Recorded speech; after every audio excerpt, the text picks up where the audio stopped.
به نوچه که خوش در باسی استودیو بوم دو سبه یعنی روژا دوشنبه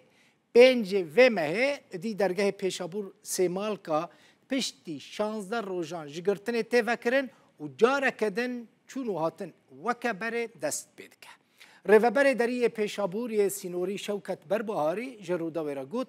دو سبه یعنی دوشنبه دی پیشابور سیمال که او دری نوبرا باشور و روژ آوای کردستان ده وکه بره و کار بکه لپیشیا ولاتیان تیوه کرن دی نخوش و خودین اقامه اوروپی دکارن بچن او بی. شوکت بربهاری هر وها گوت هر کسی بخوازه جروج آوای کردستان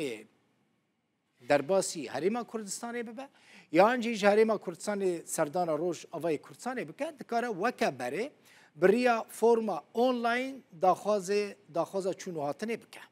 جبرکو روژا 11 ماه در باس بوی ریوبریا دری سیمال که ری ندا بو شانده که میوان مراسم موزخانه برزانی در باسی حریم کردستان ببن